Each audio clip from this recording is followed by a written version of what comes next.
The cold rain washed over the cracked stone steps of the F-rank dungeon entrance as Sono strapped his cheap, worn leather armor tightly across his chest. A heavy iron-plated boot slammed into the mud right next to his hand, splashing dirty water all over his newly polished boots. The temporary squad leader sneered loudly, pointing a massive broadsword directly at Sono's face, while the other hunters burst into cruel laughter. They openly ridiculed his registered F-rank support capability, calling him a useless mana battery who only existed to carry their heavy supply bags. Sono kept his gaze fixed firmly on the muddy ground, carefully maintaining his weak, helpless facade to avoid any unwanted attention from the local guilds. Deep behind his calm dark eyes, a blindingly brilliant cyan light pulsed silently within the deepest recesses of his consciousness. The foolish high-ranking elites had absolutely no idea that his useless F-rank skill was merely a structural cover for a reality-breaking S-class power. His true innate talent was the absolute power of copy-paste, a broken ability that allowed him to infinitely replicate any physical item or dimensional matrix. For 3 long years, he had patiently endured the physical abuse and public degradation inflicted by corrupt guild masters to keep this secret safe. However, his slow and cautious approach to gathering resources had to be permanently abandoned due to a sudden, terrifying supernatural development.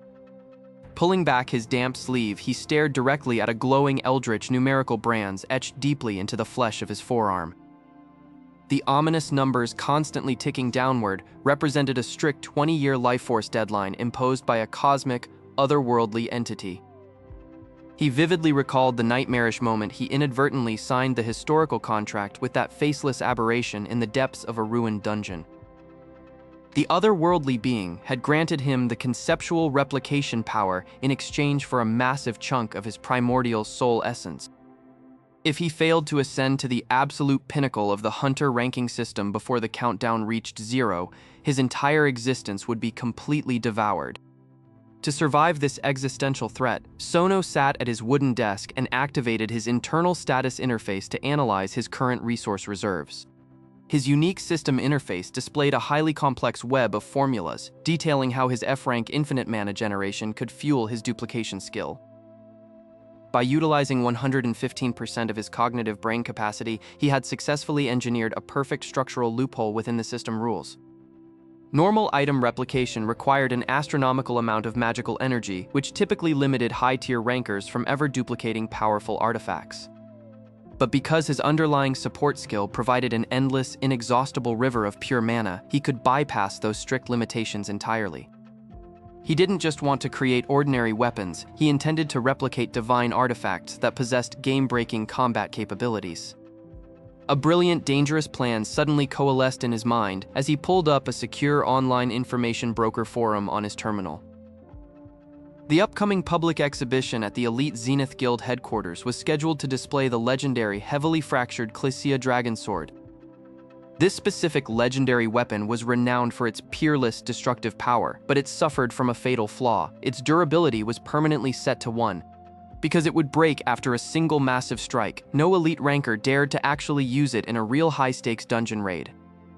Sono, however, realized that his unique copy ability allowed him to instantly replace the broken sword with an identical, brand-new replica the moment it shattered. If he could gain just 1 single second of physical contact with that blade, he would possess an infinite arsenal of ultimate destructive power. The primary obstacle was the strict 1-week deadline before the weapon was safely locked away inside an underground dimensional safe. He immediately began sketching out the intricate layout of the Zenith Guild's high-security exhibition hall on a large digital tablet. He identified every single motion sensor, mana detection matrix, and elite guard rotation schedule guarding the artifact. To slip past the sophisticated S-class mana scanners, he would need to craft a highly specialized cloaking artifact using raw F-rank materials. Day after day, Sono meticulously gathered low-grade dimensional fragments from minor marketplace vendors to avoid triggering any guild alerts. The intense mental strain of processing millions of data points simultaneously began to take a visible toll on his physical body.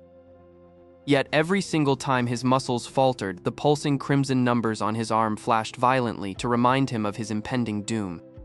The final night before the high-security exhibition arrived, and the entire city was completely enveloped in a dense, unnatural fog. Dressed in a sleek, non-reflective black tactical suit, Sono stood silently on the rooftop directly opposite the massive Zenith exhibition hall. He took a deep, measured breath, allowing his infinite mana pool to steadily stabilize his racing heartbeat before making the fateful leap. With his newly synthesized cloaking artifact tightly gripped in his palm, he successfully bypassed the external laser grid and slipped through an upper ventilation shaft. Moving like a phantom, he navigated the silent halls until he finally stood inside the central chamber, right before the pulsing Clicia dragon sword. He slowly extended his hand toward the glass, his fingers hovering just millimeters away from initiating the game-breaking replication sequence. Suddenly, a piercing crimson alarm klaxon blared violently throughout the entire facility as a massive, crushing weight of S-class pressure descended upon the room. The heavy reinforced steel doors exploded inward, revealing the towering, heavily armored silhouette of the Zenith Guild's chief enforcement officer staring directly at him. The towering figure of the Zenith Guild officer stepped through the pulverized steel doors, his armored boots grinding the debris into fine dust. Sono immediately activated his internal spatial sensory network to map out every available escape route within the crumbling facility. The enforcement officer drew a massive, electrified plasma mace that crackled with violent arcs of blue destructive energy.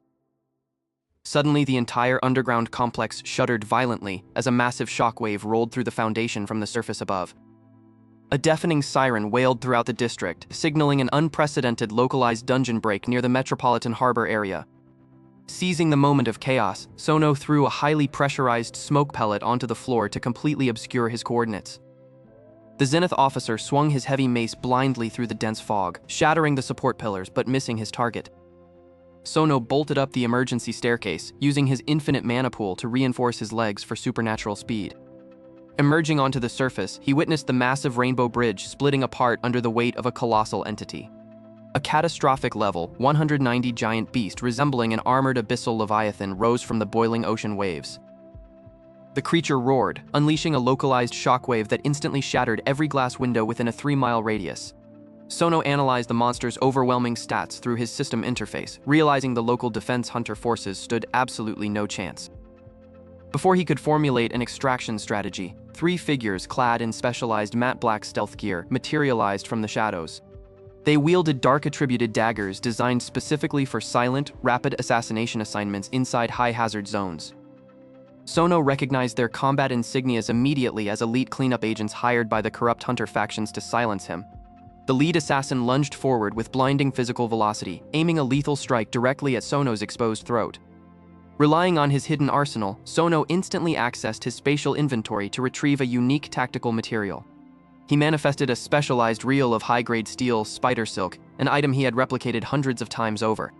With a flick of his wrist, he deployed the nearly invisible threads across the narrow gaps between the abandoned cars. The second assassin dashed directly into the hidden perimeter, severely lacerating his armored forearms against the razor-sharp silk. Meanwhile, the level 190 Leviathan slammed its massive tail onto the center span of the Rainbow Bridge, collapsing a major section. A fleet of high-tech armored transport vehicles, bearing the crest of the elite Future Guild, suddenly screeched onto the scene. A high-ranking offensive combatant named Vice Captain Reiner stepped out, flanked by heavy magical artillery units. Reiner ordered his men to secure the area and immediately eliminate any unauthorized lower-ranking hunters found surviving on the bridge. Sono realized he was now caught in a deadly 3-way crossfire between the giant beast, the black-clad assassins, and the ruthless Future Guild. He flooded his web network with his infinite F-rank mana pool, causing the spider silk lines to glow with intense, pressurized energy. The remaining black-clad assassins found themselves completely trapped as the glowing web constricted around their positions automatically. Reiner noticed the massive magical signature and directed his artillery units to open fire on Sono's exact location. A volley of destructive plasma projectiles streaked across the stormy sky, vaporizing the asphalt where Sono stood a second prior. Using his replicated spatial displacement boots, Sono effortlessly blinked through the air to land safely on top of a street lamp. He observed the level 190 Leviathan turning its immense fury toward the annoying magical attacks of the Future Guild units. The monster unleashed a concentrated beam of highly pressurized dark water energy, instantly slicing a guild transport vehicle clean in half.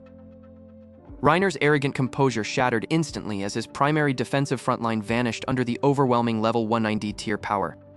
Seizing the perfect tactical distraction, Sono manipulated his remaining spider threads to pull a dropped high-tier weapon toward his position.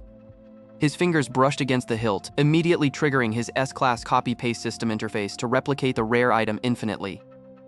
Within seconds, a floating arsenal of 20 identical high-tier replicated blades materialized in a symmetrical circle around his body. He directed the floating arsenal downward, launching a calculated simultaneous strike to completely immobilize the remaining hostile forces below. The swords embedded themselves precisely around Reiner, trapping the proud future guild ranker inside an unbreakable cage of high-tier steel. With his immediate human threats effectively neutralized, Sono turned his sharp gaze toward the massive Leviathan preparing its final devastating attack.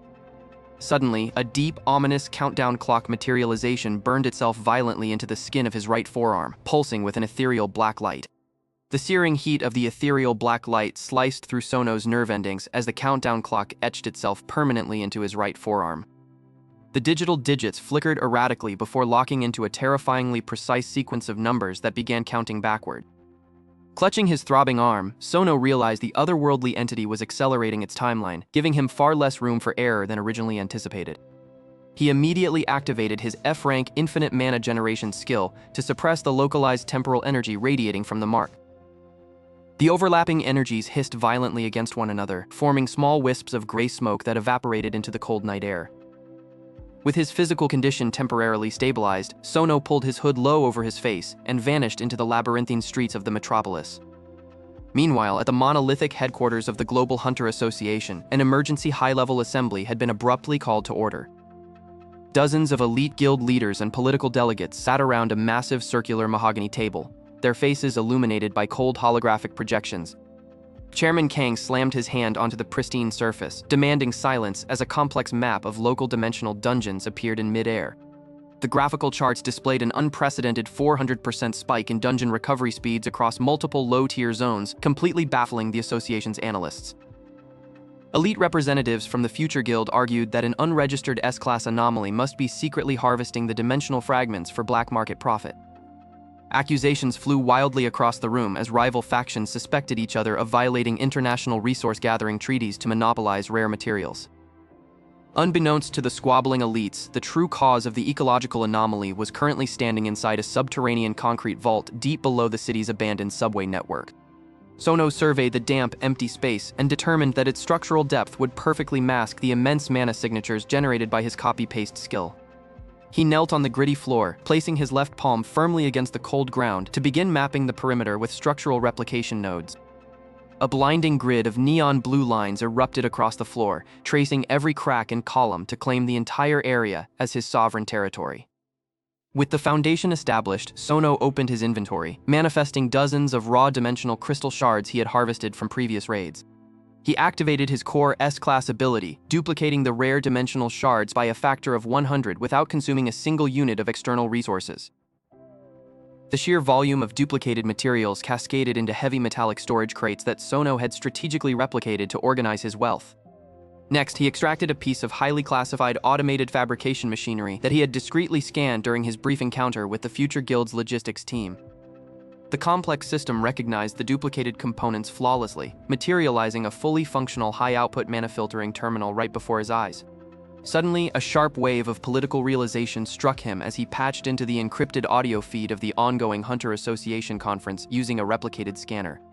Through the static-laced frequency, Chairman Kang's booming voice announced a mandatory nationwide lockdown on all independent F-rank and E-rank hunter registries.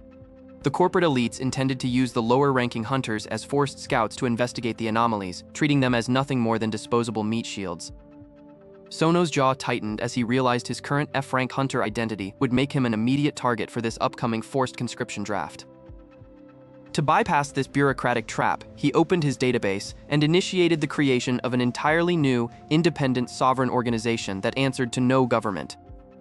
He named the entity the Replica Sovereign Guild, dedicating its hidden existence to breaking the monopoly of the corrupt upper echelons. As the system finalized the guild registration, another intense spasm of agony shot through his right arm, forcing him to drop to his knees. The countdown numbers accelerated rapidly, skipping ahead 3 entire days as if reacting violently to his act of structural rebellion.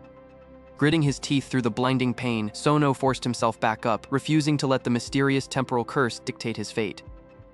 He drank a highly concentrated replicated celestial elixir, flooding his internal mana circuits with raw restorative power to push the curse back into dormancy. The dark numbers stabilized once more, settling into a cold, static display that left him with exactly 96 hours to complete his ultimate preparations. He walked over to the main manufacturing console, checking the processing status of the elite-tier equipment he had queued for infinite replication. Row after row of high-grade tactical armor and heavy kinetic weaponry stood fully materialized inside the glass assembly pods, ready for deployment.